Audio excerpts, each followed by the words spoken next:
Hey everyone, welcome back to our channel. If you're new here, please subscribe. I really love that. If you're returning, how you doing today? In today's video, there's a few things that I would like to discuss, okay? And the first thing is Wells Fargo, if you bank with them, okay? Now, it was just announced that it is shutting down all of its existing personal lines of credit. Okay, it's a popular product offered by the retail-focused Wall Street giant, a move that will likely infuriate legions of customers. All right, the revolving credit lines, which will be shut down in the coming weeks, typically allow users to borrow $300,000 to $100,000, were pitched as a way to consolidate higher interest credit card debt, pay for home renovations, or avoid overdraft fees on checking accounts attached to a loan. Customers have been given a 60-day notice that their accounts will be shuttered, and remaining balances will require regular minimum payments according to the statement.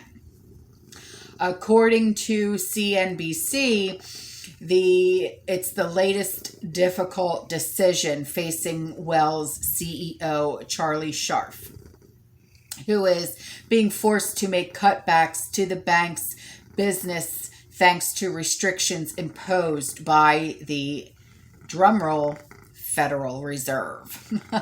Years ago, as a punishment for the bank's criminal scandals, like the now infamous scandal whereby branch managers opened credit lines for customers without permission, a scandal that outraged the public.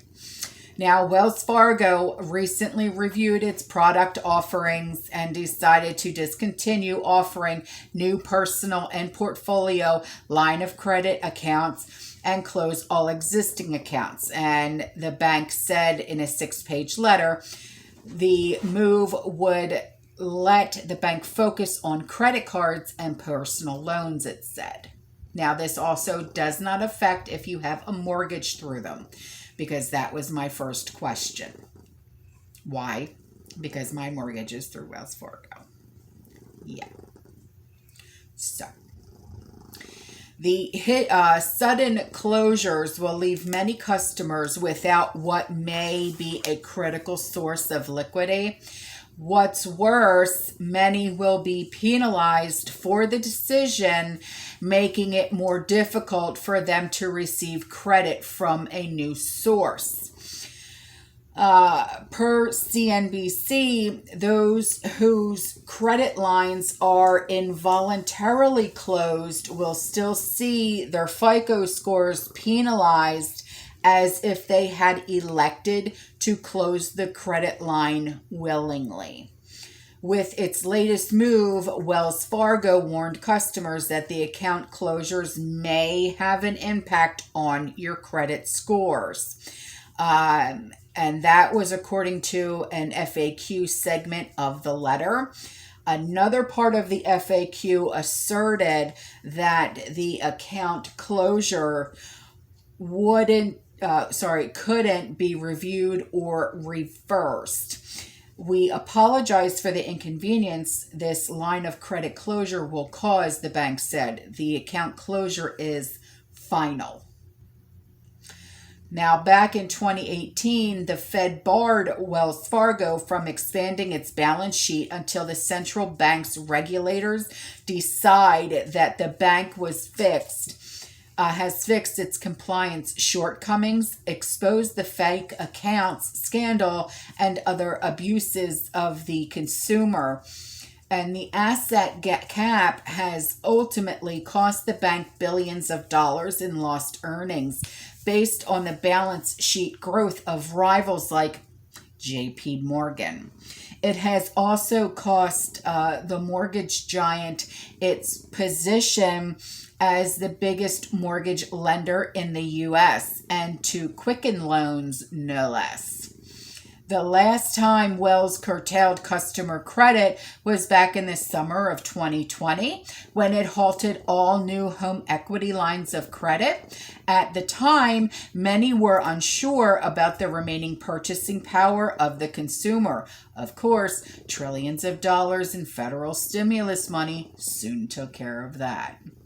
Which is why the timing of this latest decision is so curious, as Treasury yields drop, signaling unease about the trajectory of the global post-pandemic recovery amid nervousness about the potential Fed rate hike before the end of the next year. Is the bank simply engaging in some prudent risk management while using the Fed's balance sheet order as an excuse? To be sure, the bank didn't directly blame the Fed asset cap, but that would seemingly be the only other justification, since giving out loans is how banks make money. So, that's one. So if you are a customer of Wells Fargo and you got that letter in the mail, even if you didn't get the letter in the mail, I would still check your credit scores. If you have anything through Wells Fargo, check. I would. Yeah.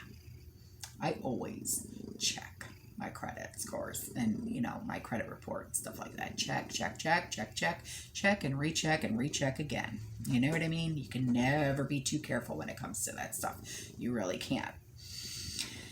So, the next thing that I wanted to talk about was how Moscow now, they warn tensions escalating dangerously in the Black Sea off of the coast of Russia. Now, American sailors at the helm of a naval landing vessel, the USS Yuma, that's Y-U-M-A, have charted course for the Black Sea to take part in war games along other NATO forces. The U.S. 6th Fleet has announced amid fears of conflict in the region. According to commanders, the U.S. naval ship Yuma, a spearheaded class expeditionary fast transport craft, began its northbound transit into the Black Sea to operate with our NATO allies and partners. The twin-hulled catamaran is able to transit a whole company of U.S. Marines and is equipped with both a flight deck and a ramp to allow armored vehicles to rapidly roll into battle. The Yuma will take part in the colossal sea breeze exercises along with personnel from 32 separate nations, including Ukraine, UK, France, Poland, Georgia, Senegal, South Korea, Pakistan, Japan, Morocco, and others. Now, Moscow has said the drill poses a real risk for potential escalations in military tensions. Last month, its diplomats called on the U.S. to refrain from participating, saying that the scale and aggressive nature of the sea breeze exercises in no way helps with the real challenges of ensuring security in the Black Sea region. According to the envoys, the NATO drills will increase the risk of unintentional incidents and simultaneously encourage militaristic sentiments in Kiev. A spokesman for the U.S. 6th Fleet had previously said that Washington is proud to partner with Ukraine in co-hosting the multinational maritime exercise. Just yesterday, Russia publicly warned that NATO risks getting a punch in the nose if its vessels cross into Russian territorial waters off Crimea. Now, today, the U.S. is sending an amphibious landing craft with U.S. Marines aboard. Awesome. If they attempt a landing on Crimea, war will break out instantly. Yay. Given the NATO naval firepower in the Black Sea right now for the exercise called Sea Breeze 2021, that's exactly what NATO may have in mind. And recall that NATO considers Crimea to be Ukraine territory, but Crimea voted in 2014 to leave Ukraine and rejoin Russia. They were accepted back into Russia, but the West does not recognize that. And with that, the world has the perfect situation for war to break out. So how awesome is that? So prepare for that one, right? Right. And last but not least, this, I just don't know. I don't know how to bring this to you, so I'm just going to say it and just hope to pray. It's one of those. Lawmakers say that harassers can now be charged. And what kind of harassers are we talking about? Jabber harassers. Yeah. So,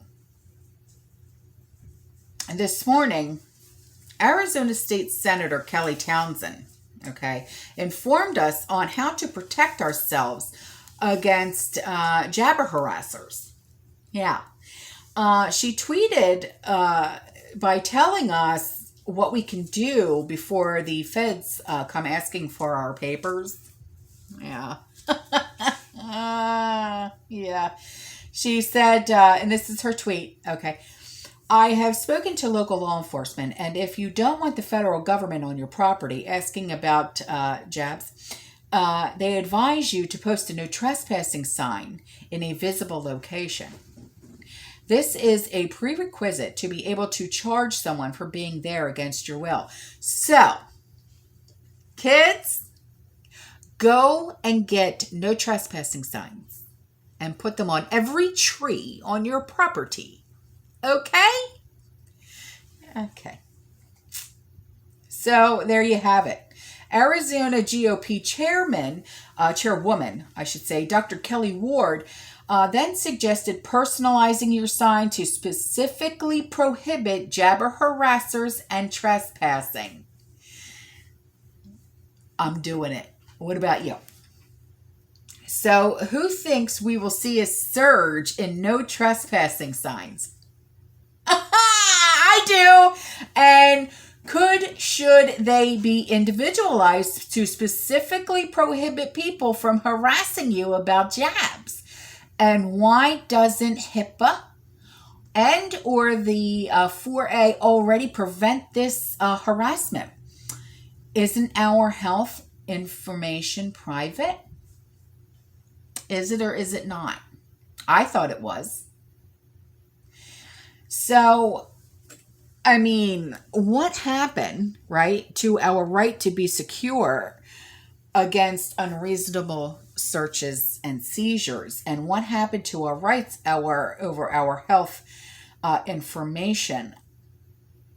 I mean, so let's go out, and let's get some no trespassing signs. And then put, I will not comply, hashtag I will not comply. Or, get creative. If you want to put bedazzles on there or something, have at it, kids. Go for it. You know what I mean? And take pictures, email them to me because I want to see. Okay? All right. Have a great day. I love you. I'll see you in the next one. Stay safe. Stay positive. Keep prepping. And as always, fear less. Bye.